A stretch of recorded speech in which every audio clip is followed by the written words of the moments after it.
perkenalkan, di sini saya Hasbi Abdul Hakim sebagai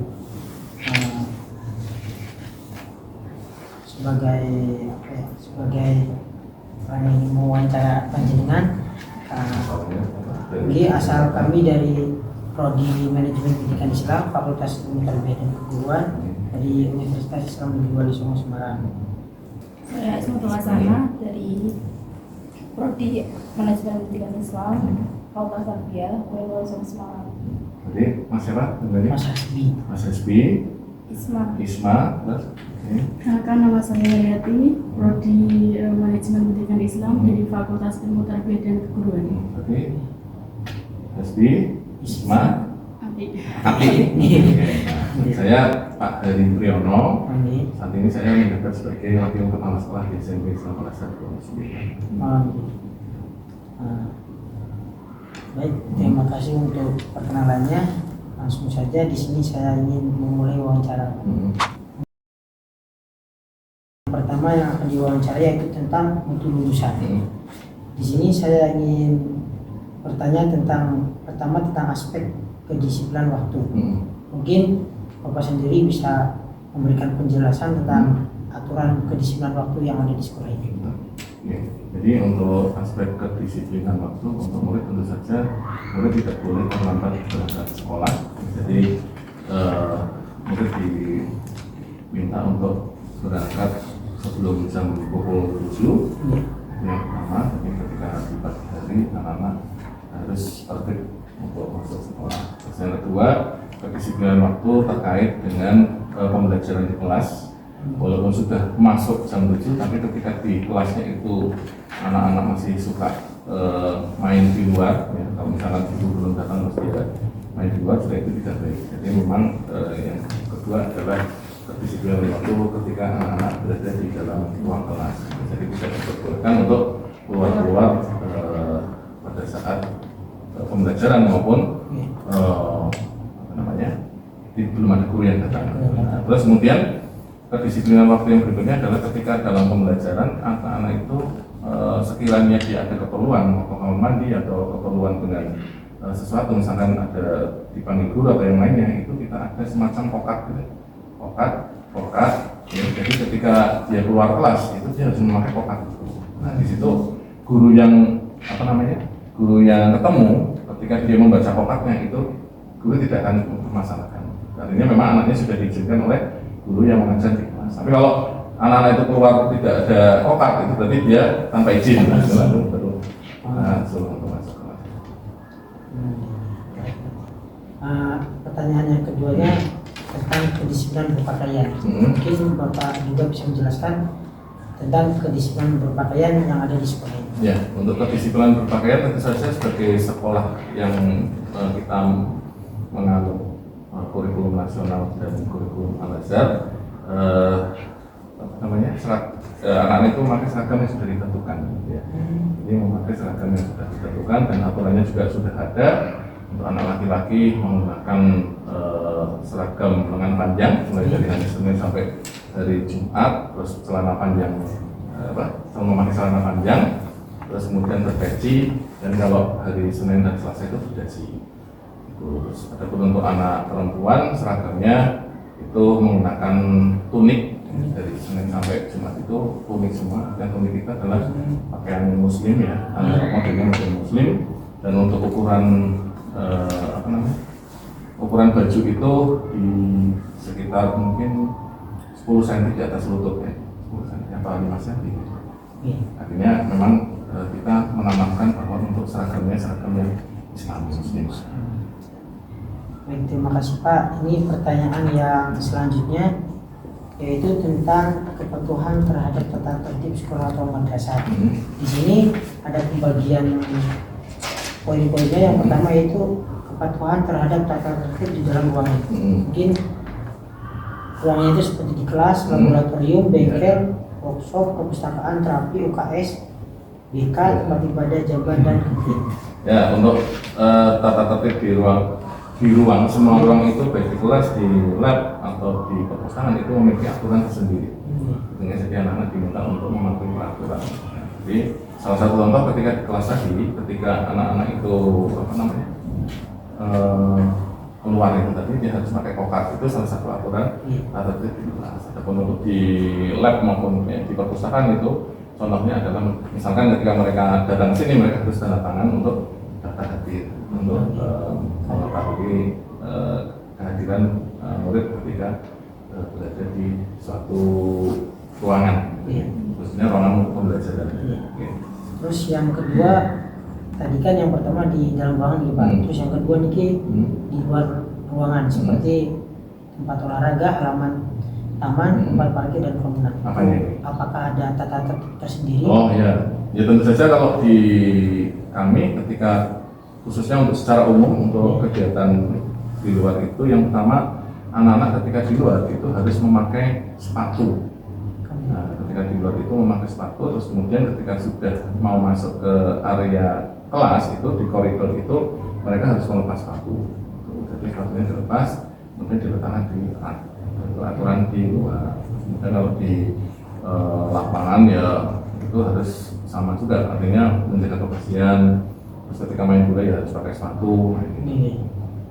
Nah, terima kasih. Ini ada poin terakhir nih Pak, yaitu tentang tata tertib seperti membawa HP atau make up atau merokok. Iya, tentu saja untuk tata tertib yang seperti itu hampir sama dengan sekolah lain. Artinya yang pertama tidak untuk dibolehkan membawa barang-barang yang tidak ada kaitannya dengan pendidikan, ya.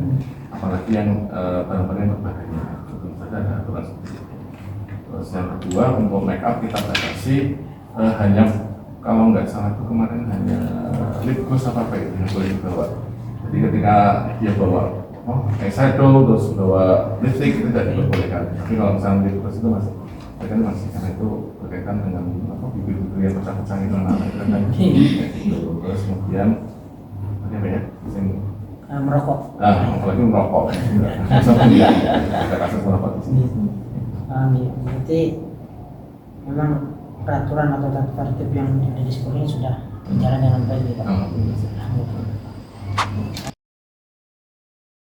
Saya di sini akan terkait tentang sarana prasarana di sekolah. Nah, itu ada 3 poin. Yang pertama itu dalam pemeliharaan dan perawatan sarana dan prasarana, apakah sudah standar nasional? Ya, kalau standar nasional ya tentu kita mencapai sana, berusaha untuk mencapai sana karena standar nasional itu memang agak rumit untuk ini ya. Tapi memang yang jelas di standar Satgas kami itu ada pengajuan. Setelah pengajuan nanti ada pencairan itu artinya pengajuannya sudah disetujui, kemudian pembelian. Nah di dalam pembelian itu kemudian ada semacam inventaris, kemudian kalau misalkan ada yang rusak ya diperbaiki atau maintenance. Kalau misalnya sudah rusak tidak bisa diperbaiki ya ada namanya penghapusan. Dan untuk sarpras di kelas, alhamdulillah kita sudah lengkap semua. Jadi semua kelas itu ada AC, pertama. Yang kedua ada layar proyektor, terus ada proyektornya, jadi tidak hanya layar tapi ada LCD-nya. Terus kemudian ada perangkat ini soundnya. Jadi kalau misalkan guru mau menyetelkan pembelajaran yang ada videonya itu bisa disalurkan ke sound. Yang terakhir nih, dalam pemanfaatan sarana dan prasarananya, apakah sudah secara optimal dan efisien? Ya, alhamdulillah untuk penggunaan di kelas sudah maksimal. Jadi Bapak Guru sudah melaksanakan pembelajaran menggunakan apa yang ada di dalam kelas. Artinya setiap pembelajaran kami itu selalu menggunakan layar LCD, jadi interaktif, tidak pakai LCD.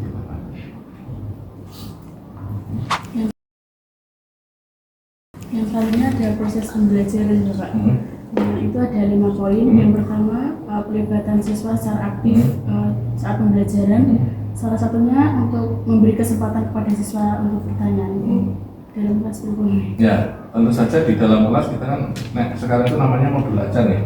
Di dalam modul ajar sudah ada ketentuan bahwa pembelajaran guru itu harus melibatkan murid ke sini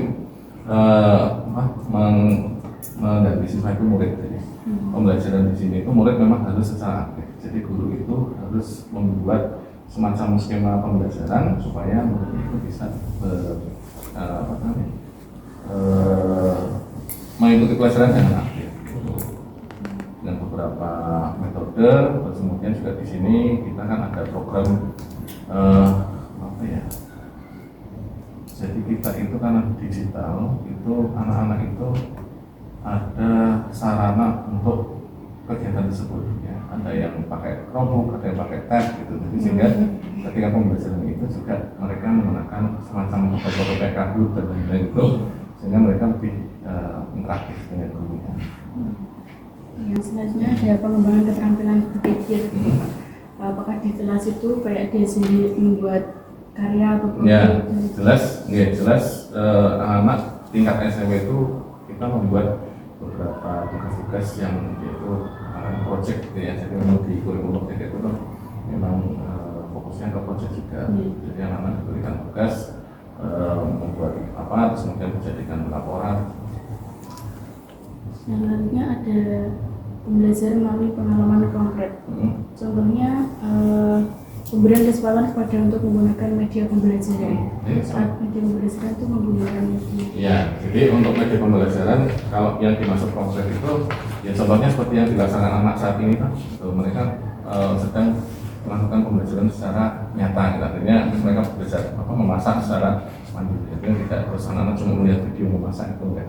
Contohnya seperti itu. Setiap minggu. Itu tergantung makronya. Kalau yang kebetulan yang ini kita ada program namanya bilingual class.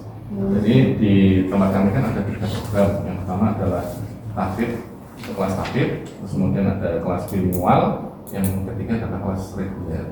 Kalau yang saat ini tuh yang sedang ada kegiatan adalah bilingual class. Jadi anak-anak tidak hanya kalau bilingual itu kan fokusnya ke bahasa Inggris ya. Jadi tidak kegiatannya tidak hanya terus anak-anak disuruh menghafalkan bahasa Inggris terus itu enggak, tetapi diselingi dengan kegiatan-kegiatan harian. Contoh kayak masak, mereka nanti akan presentasi dengan bahasa Inggris. Dan selanjutnya ada penyajian materi yang bermakna. Dan di sini tuh contoh lebih paham terhadap materi yang dipelajari. Jadi berfokus di dalam kelas. Itu kayak lewat apa gitu Pak? Kita menyaksikan video atau ya. Saya ulangi lagi untuk pembelajaran kami di sini memang kami semaksimal mungkin itu menggunakan apa yang ada di dalam ruang kelas itu seperti LCD. Jadi di dalam pembelajaran itu minimal itu guru harus menyiapkan video, karena zaman sekarang itu anak tidak bisa mendapatkan informasi hanya dari kata-kata. Dia harus melihat video dulu. Jadi setelah video misalnya pembelajaran tentang apa, dia harus melihat videonya dulu, terus kemudian kita cara membuat proyek atau anak-anak disuruh mengerjakan itu salah satu contohnya. Kalau misalnya pembelajaran yang tematik ya, mungkin tematik apa ini itu, anak-anak juga tidak hanya di kelas juga, artinya mereka bisa moving class itu artinya tidak pindah ke kelas lain, tapi mereka bisa belajar di tempat lain, kan di PSB. Di perpustakaan itu kita namakan PSB, pusat sumber belajar. Itu bisa di PSB, terus kemudian bisa di outdoor study, itu kita buatkan outdoor study untuk beberapa tempat, jadi anak-anak bisa misalkan keliling di situ membuat proyek bersama-sama, jadi tidak hanya di dalam ruangan. cukup.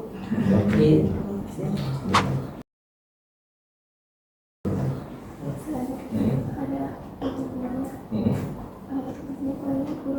perencanaan belajar aktif, kreatif, dan inovatif dengan mengoptimalkan lingkungan dan memanfaatkan teknik atau cara lain sesuai dengan konteksnya. Guru di sini sudah memanfaatkan teknik untuk pelajaran seperti buku, infografis, proyek ilmiah, artikel atau video. Jadi yang pertama sebagai media pembelajaran di sekolah kami itu menyediakan angkatan kemarin itu produk 2 tahun yang lalu itu tab dan tahun ini juga tab. Jadi anak-anak itu dipinjami selama 3 tahun untuk bahan pembelajaran. Artinya mereka dipinjami satu anak satu device, ya, sehingga nanti bisa digunakan untuk pembelajaran. Terus yang berikutnya, sekolah kami itu termasuk sekolah digital. Artinya sekolah digital itu sebelum COVID pun kita sudah familiar menggunakan Google Classroom, karena kita sejak tahun 2015 kalau nggak salah itu kita sudah bekerjasama dengan Google bukan Indonesia, Google Singapura. Jadi di suatu ketika itu Google itu mengadakan program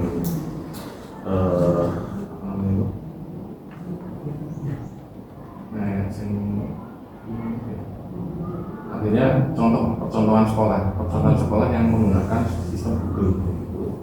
Nah, kemudian kita mengajukan, akhirnya kita mendapatkan lisensi untuk penggunaan Google Classroom. Kalau sekarang Google Classroom kita isi, terus juga instalnya juga tidak full. Kami sudah full. Ya. Kita sudah paperless beberapa tahun ini. Ketika ulangan juga langsung lewat di Google Classroom itu. Mulai nanti alhamdulillah sudah bagus luar biasa. Terus pembelajaran juga kita wajibkan ke Bapak Ibu guru untuk selalu menggunakan engine, itu Canva atau yang untuk kursus kuisis apa Piglet apa Piglet? Pokoknya itu saya lupa. Piglet apa itu namanya?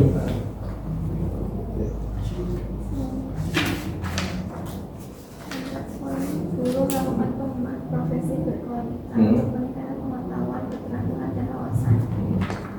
Sini guru keikutsertaan dalam kegiatan pengembangan profesi berkelanjutan itu seperti MGMP itu mengikuti inisiatif sendiri atau pengembangan aturan dan kewajiban atau perintah kepala sekolah. Ya, kalau MGMP memang diwajibkan dari pemerintah Kota Semarang. Jadi semua guru yang ada di Kota Semarang ini diwajibkan harus ikut MGMP mata pelajaran. Otomatis kita juga seperti itu. Jadi semua guru di sini mengikuti MGMP. Yang berikutnya, guru kita juga sudah beberapa yang sertifikasi guru, kemudian juga ada beberapa yang sudah mengikuti guru penggerak salah satu. Selanjutnya, dampak pengembangan profesi terhadap peningkatan mutu pembelajaran dan capaian belajar siswa bidang akademik dan non akademik. Ya, tentu saja dari hasil-hasil pembelajaran itu kan Bapak Ibu guru itu memiliki tambahan ilmu, jadi tambahan ilmu alhamdulillah itu bisa diterapkan ke sekolah. Sehingga memang suatu ketika itu kita biasanya ketika ada guru yang baru saja mengikuti pelatihan, mereka disuruh untuk sharing. Jadi ada pertemuan terus kemudian sharing apa yang sudah diperoleh dari pertemuan itu.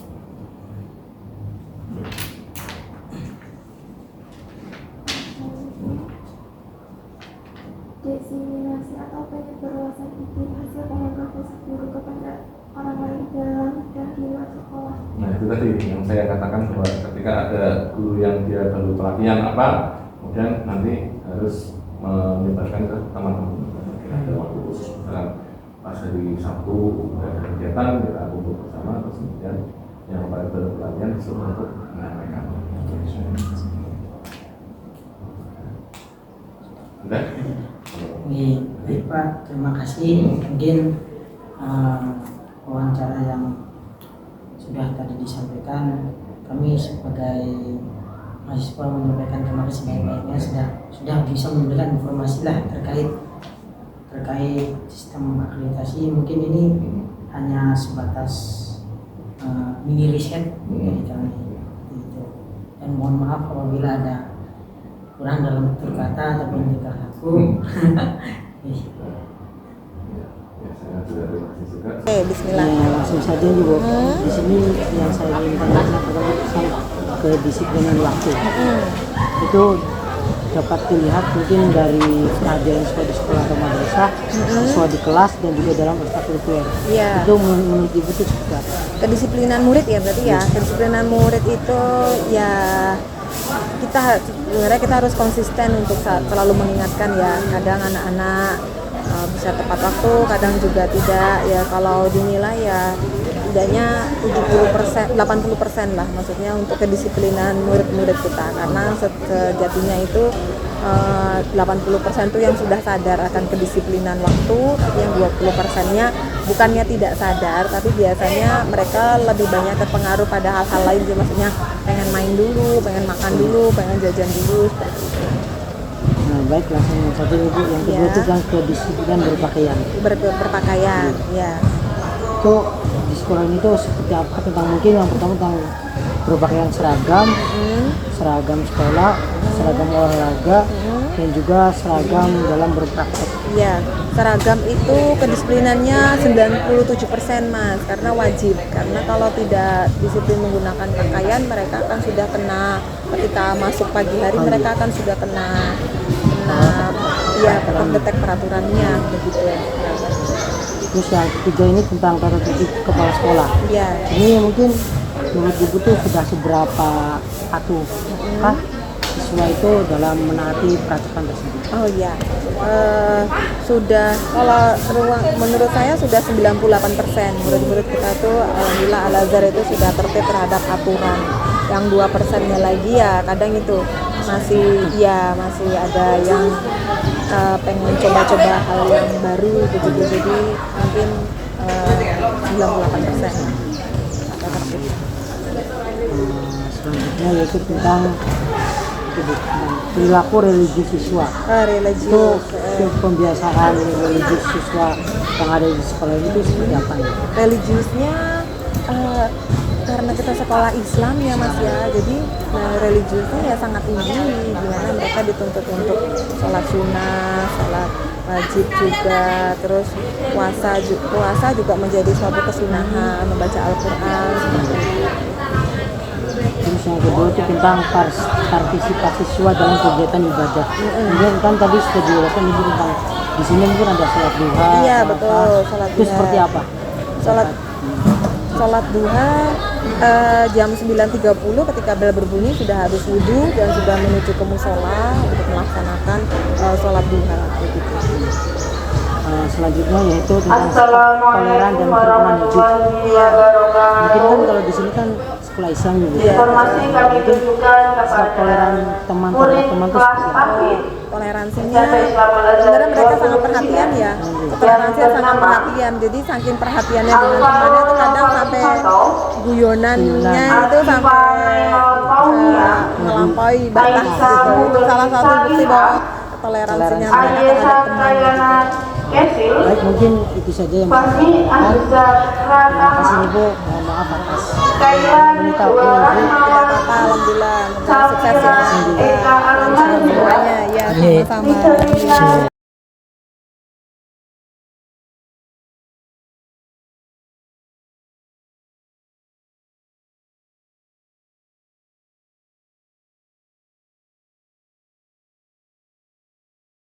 Terima kasih ya. Ibu, perkenalkan, nama saya Haryati dari Universitas Islam Negeri Walisongo dari Prodi Manajemen Pendidikan Islam. Di sini saya akan memberi beberapa pertanyaan mengenai Ibu. Yang pertama, pelibatan siswa secara aktif dalam pembelajaran. Apa mungkin itu Ibu memberikan kesempatan untuk siswa untuk bertanya, menjawab, gimana Bu? Partisipasi aktif itu sangat diperlukan ya. Misalnya tidak hanya bertanya, menjawab, maju ke depan juga. Bagian dari partisipasi aktif murid ketika di kelas gitu. Kemudian yang kedua ada pengembangan keterampilan berpikir tingkat tinggi. Apakah pemberian kesempatan ini kepada siswa untuk menganalisis dan menguraikan suatu masalah? Biasa ini saya beri kesempatan mereka tidak dalam setiap pertemuan ya. Biasanya tergantung materi-materinya tertentu gitu.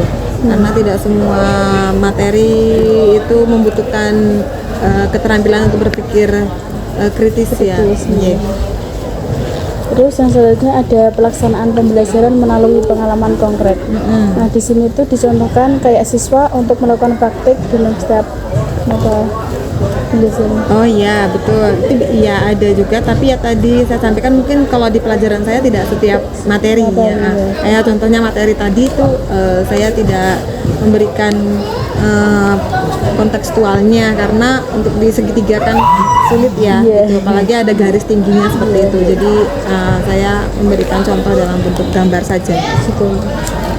Selanjutnya ada penyajian materi yang bermakna. Mungkin keterkaitan materi yang membuat siswa lebih paham terhadap materi yang dipelajari untuk menggunakan media apa? Oh ya, media PowerPoint biasanya saya untuk game-gamenya game-game interaktif saja.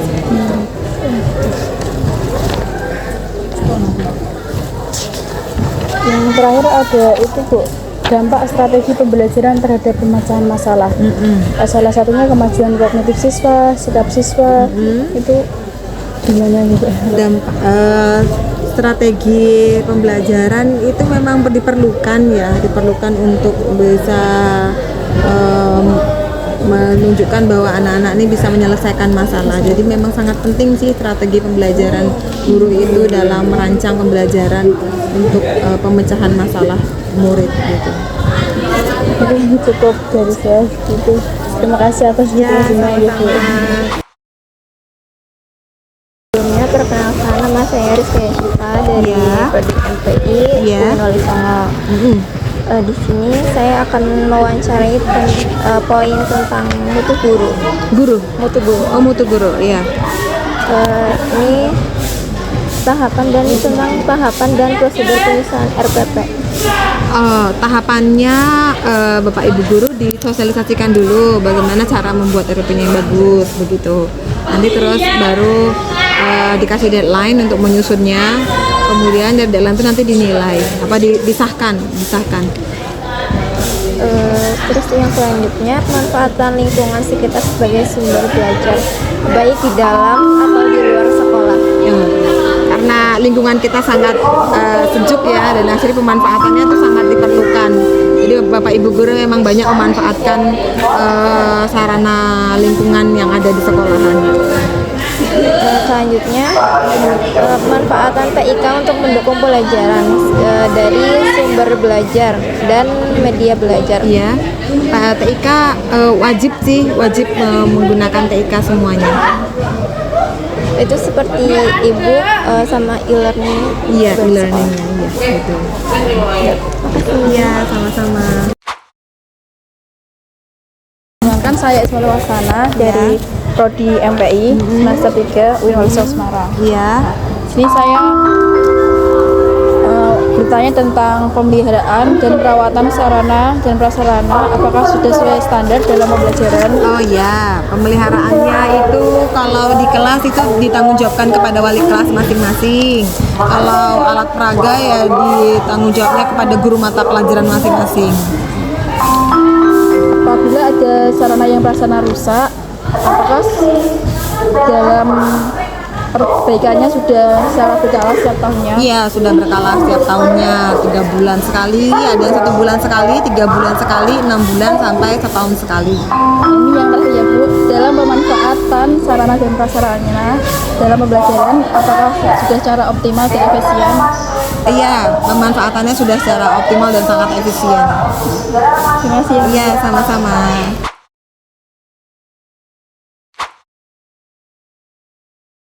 Nama saya Rizky Syifa dari Prodi Manajemen Pendidikan Islam dari Wali Songo.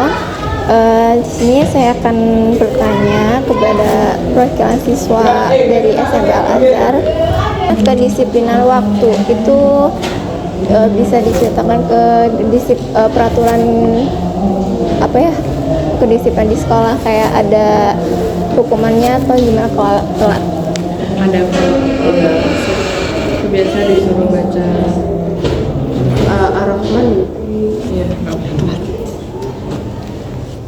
Terus kedisiplinan berpakaian. Iya, kalau di kelas sebelum mulai pelajaran, kalau lihat yang cowok bajunya keluar atau gimana tuh ya sering gitu. Iya. Kalau hukuman sih kayaknya enggak ada. Cuma harus disiplin gitu ya. Ini kepatuhan terhadap tata tertib di dalam ruangan seperti laboratorium, UKS di tempat PK atau tempat ibadah di masjid gitu. Ada peraturan gitu. Kalau ada sih ada, tapi nggak terlalu ya. nggak terlalu diikuti sama murid-murid mungkin. Terus ini tata tertib di luar ruangan seperti pas olahraga di lapangan. Harus pakai sepatu, terus kaos kaki harus apa nggak tahu Pak Dani. Terus tata tertib yang ditetapkan di sekolah seperti tidak bawa HP, make up atau merokok. Iya kalau merokok sama bawa make up. Kalau bawa make up tuh Kayaknya masih cuma ada boleh lip balm. yang tanpa warna, Iya, bedak paling. iya udah boleh. Terus kalau apa tuh? HP? HP boleh bawa, tapi dikumpulin. Perkenalkan, saya Haryati dari UIN Wali Songo Semarang. Di sini saya akan wawancara tentang proses pembelajaran. Mungkin ada beberapa yang saya ingin tanyakan, yaitu ada kelibatan siswa secara aktif dalam pembelajaran yang ada di kelas. Yang pertama itu ada pemberian kesempatan kepada siswa untuk bertanya atau tanya jawab.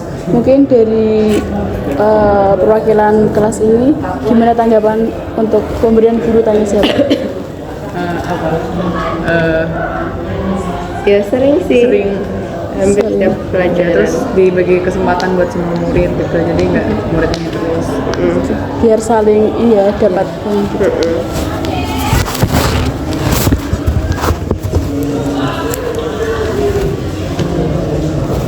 Selanjutnya ada pengembangan keterampilan berpikir tingkat tinggi. Apakah siswa itu di dalam kelas itu diberikan kesempatan kepada guru untuk menganalisis suatu masalah atau gimana dan solusinya itu seperti apa? Iya. Contohnya gimana? Biasanya PKN atau nggak MTK? Iya, PKN atau MTK. Dikasih soal, mungkin ngerjain bareng-bareng, ada satu masalah gitu, diselesaikan bareng-bareng. Bareng-bareng gitu. Yang selanjutnya ada pelaksanaan pembelajaran melalui pengalaman konkret. Hal ini tuh menuju ke praktik. Apakah setiap pembelajaran itu setiap minggunya diadakan praktik atau gimana? Akhir-akhir ini banyak praktik. Contohnya kayak apa? Bahasa Indonesia, bikin scrapbook, teks prosedur, terus bahasa Inggris, bikin teks prosedur, terus bikin bareng alat-alat juga, IPA, nanam. bioteknologi, apa sih? Iya, Cukup. Selanjutnya ada penyajian materi yang bermakna. Ini tuh ada poin materi yang dipelajari tentang kehidupan siswa. Apakah setelah guru menjelaskan itu bisa kalian terapkan di kehidupan sehari-hari atau gimana? Ini salah satu matkul apa gitu? Membeli satu matematika gitu tambah kurang. Iya. Dan itu doang. Iya.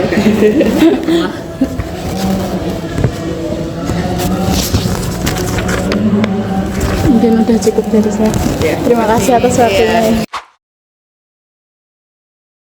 Tentang pembelajaran di sekolah ini, itu tentang pemanfaatan TIK untuk mendukung pembelajaran, seperti pemanfaatan internet sebagai sumber belajar seperti e-book, e-library, atau disuruh bikin video tugas video atau yang diupload di media sosial. Kalau akhir-akhir ini sih seringnya bikin video. Terus manfaat internet sebagai media pembelajaran seperti ada web sekolah yang khusus buat buat ngupload tugas atau Google Meet, Zoom, Classroom ada juga. Udah cukup itu aja.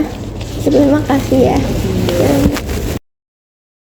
Perkenalkan, saya Haryati dari UIN Wali Songo Semarang. Di sini saya akan wawancara tentang proses pembelajaran. Mungkin ada beberapa yang saya ingin tanyakan, yaitu ada kelibatan siswa secara aktif dalam pembelajaran yang ada di kelas. Yang pertama itu ada pemberian kesempatan kepada siswa untuk bertanya atau tanya jawab. Mungkin dari perwakilan kelas ini, gimana tanggapan untuk pemberian guru tanya jawab?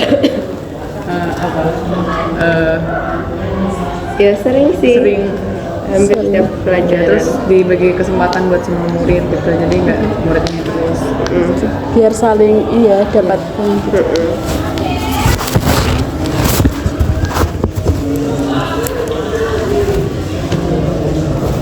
Selanjutnya ada pengembangan keterampilan berpikir tingkat tinggi. Apakah siswa itu di dalam kelas itu diberikan kesempatan kepada guru untuk menganalisis suatu masalah atau gimana dan solusinya itu seperti apa? Iya. Contohnya gimana? Biasanya PKN atau nggak MTK? Iya, PKN atau MTK. Dikasih soal, mungkin ngerjain bareng-bareng, ada satu masalah gitu, diselesaikan bareng-bareng gitu. Yang selanjutnya ada pelaksanaan pembelajaran melalui pengalaman konkret. Hal ini tuh menuju ke praktik. Apakah setiap pembelajaran itu setiap minggunya diadakan praktik atau gimana? Akhir-akhir ini banyak praktik. Contohnya kayak apa? Bahasa Indonesia, bikin scrapbook, teks prosedur, terus bahasa Inggris, bikin teks prosedur, terus bikin bareng alat-alat juga, IPA, nanam bioteknologi, apa sih? Cukup. Selanjutnya ada penyajian materi yang bermakna. Ini tuh ada poin materi yang dipelajari tentang kehidupan siswa. Apakah setelah guru menjelaskan itu bisa kalian terapkan di kehidupan sehari-hari atau gimana? Ini salah satu matkul apa gitu? Membeli satu kayak matematika gitu tambah kurang. Iya. Begitu doang. Iya.